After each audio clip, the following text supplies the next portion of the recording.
গত সপ্তাহে আপনারা জানেন কক্সবাজার আমার একটা প্রোগ্রাম ছিল, তো হেলিকপ্টারে গিয়েছিলাম।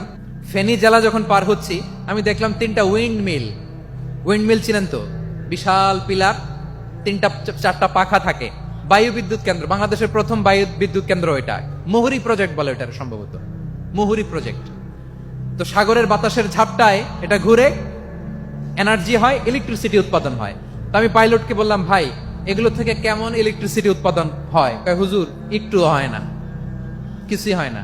কিছুই হয় না মানে? বলে হুজুর বাংলাদেশে যত উইন্ড মিল আছে এটার পাখা একটাও ঘুরে না। আল্লাহ, বলেন কি? তাহলে যে কোটি কোটি টাকা ব্যয় করে যে উইন্ড মিল, কয় হুজুর উপরে ফিটফাট ভিতরে সদরঘাট। তার মানে কোটি কোটি টাকা দিয়ে এই উইন্ড মিল বানায়, এখানে কিছু নাই।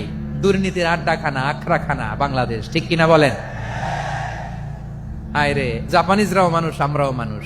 মানুষকে যত্ন নিলে মানুষের মধ্যে যারা কি পটেনশিয়াল রেখেছে। আমি জাপানের দুইটা উদাহরণ দেই। জাপানের 2022 সালে জাপানের সাথে জার্মানির খেলা, ফিফা ওয়ার্ল্ড কাপ 2022, এক পক্ষে জাপান, আরেক পক্ষে কোন দেশ?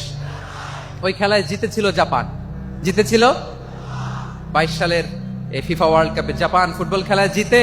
As a part of their celebration তারা খেলার পরে পুরো স্টেডিয়ামটারে ক্লিন করে, the fan base of Japan, lakh lakh মানুষ খেলা দেখতে যায়, তো এত ডাস্টবিনও তো নাই। তো যারা ডাস্টবিনে জায়গা পায় নাই, তারা এই যে চকলেটের প্যাকেট, পানির বোতল, চিপসের প্যাকেট তারা এদিকে সেদিকে রেখে দিয়েছে। জাপানের ভক্তরা, জাপানের ফলোয়াররা, as a part of their celebration তারা খেলার পরে পুরো স্টেডিয়ামের সব ময়লা আবর্জনা ক্লিন করে তারপরে বিদায় নিয়েছে। তাদেরকে কি ক্লিন করার দায়িত্ব দেওয়া হয়েছিল? এই যশোর, জাপানের যে ছেলেরা খেলা দেখতে গেছিল ওদেরকে ক্লিন করার দায়িত্ব দিছিল? তারা কি স্টেডিয়ামের পরিচ্ছন্নতা কর্মী? তাদের আকল, তাদের সিক্স সেন্স